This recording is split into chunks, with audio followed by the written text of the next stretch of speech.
So learning how to walk is sequential. The ability to walk, to develop bipedalism, happens in stages. Begins by using all four limbs and crawling with the intentionality, the entrainment, the cognitive areas of the brain, the neurons are firing in the pattern that enables locomotion. Now, the baby doesn't know that it's bipedal when it's crawling. In fact, it's perfectly comfortable with that. Doesn't know anything different. He sees people around him, but at that stage of crawling, he can't process the idea that, oh, they're walking and I'm not, as much as the stages of learning, of concentrated effort that the baby uses when he's learning how to even crawl. He has to practice that. He has to be intent upon that, his movements. How am I doing this? How am I doing this? Am I doing this right when he stumbles? What did I do? And the baby will correct himself. So the intentionality is towards mastery. Although he doesn't know, oh, I really want to get good at this. He just wants to get over there the best way possible. And he learns by stumbling where to put his hands best. And the same way for walking. So learning at that basic level happens in stages. And discovery of what he can do, what the baby is capable of. When he first raises himself to one knee and can balance, it's a feeling of bliss for him. Because he knows his striving for something, his intentionality was to reach for something. And for the first time, he took a leg up. Instinctively, he recognized that this is another stage. So, get back to the idea that as he practices with his body more, as he trains himself, again, in a baby's mind, in the prefrontal cortex here, in the language areas, there is no language areas. So he's not thinking in terms of words, those type of symbols, sound symbols. It's pure intentionality to get himself walking, in his optimal state of walking, which is bipedalism. Now, we learn that. We learn that as children, and we learn that as a species, right? There's the same similar type of evolution. And so with language, so with individual speech, what the baby learns first, and the sounds he makes first, can be hypothesized to but determine what the types of first types of words that humans used, what they were expressing. They're expressing the sounds, preverbal, pretextual. Even the sounds it would make. A sound is not complicated, right? It's more of an emotional thing. Like, this feels good. Right? So when the baby is learning how to walk, he's not thinking about. There is very little cognitive process. That's why one of the Buddhas said, look at the world Let your attitude towards the world be like a baby. The expression on your face like a baby before it learns to smile. Just full of attention and awe.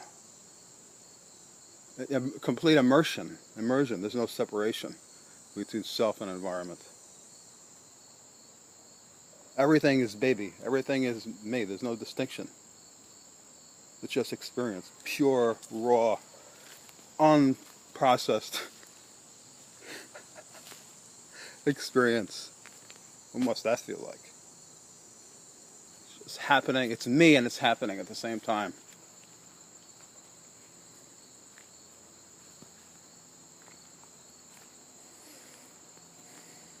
So the baby learns to walk in steps. We learn to shoot a bow in steps, stages.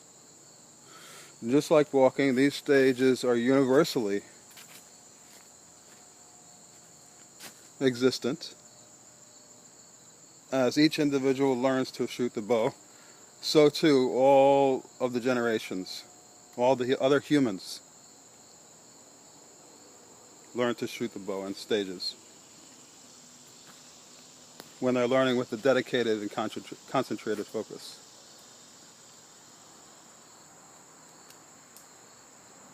The only difference between us and the baby is that we can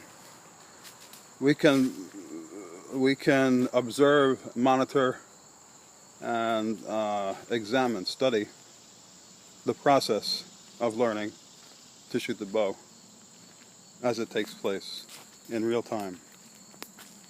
And as we reach each stage of development, as our species, as humans, reach a stage of development, each stage of development, the individual, as he achieves mastery, recognizing those things in himself.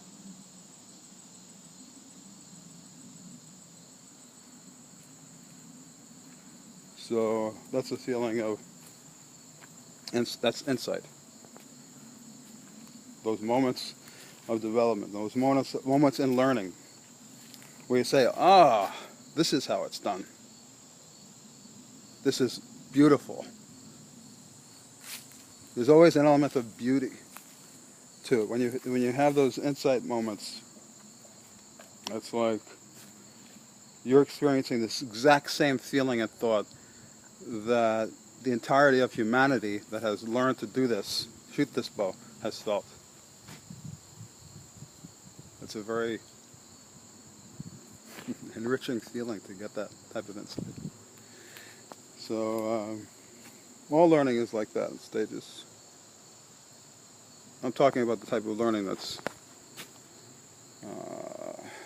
self-directed, concentrated, derived from self-will or intentionality of some entrainment of the brain areas that create a purpose for studying or learning. If it's that rich, where it's integrated on the emotional, cognitive level, in the planning and the organization of the thoughts and body to achieve a purpose.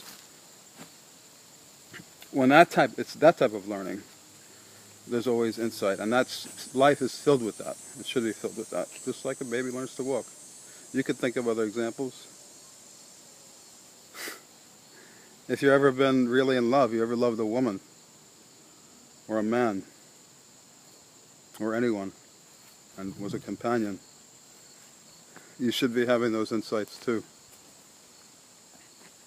As well as painful, sometimes painful ones about yourself.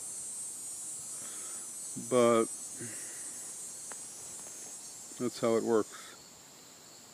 So when I talk about insight, and always talking about this Qigong stuff, and think about it's all like martial arts. I'm into that. I'm not. Really. I mean, I am. I'm an artist. But I'm an artist. I'm not a killer, I'm not a fighter. I would avoid that at any cost. But I know I would have made an excellent swordsman. You could even feel the styles. If your practice is varied enough, you could even recognize different styles in your own natural learning experience. So you're not teaching yourself. That's the amazing thing. You're not teaching yourself. You're just there along for the ride while your body mind takes over. And you're there to watch and observe and to assist. That's what happens when you develop a pattern like Tai Chi. Any series of pattern of moves, sequential movements. Movement, it's just, I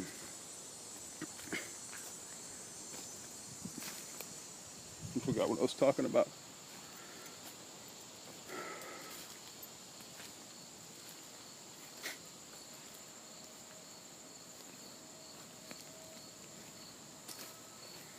Yeah, you're not directing.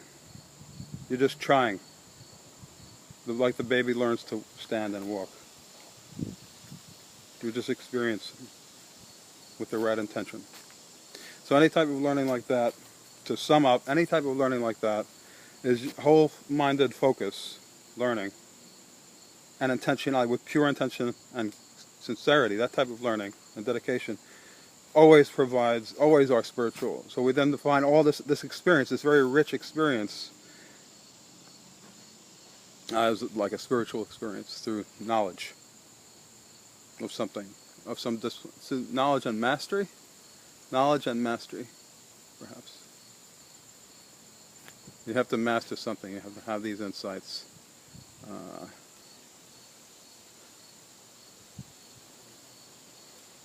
right, that's enough for today.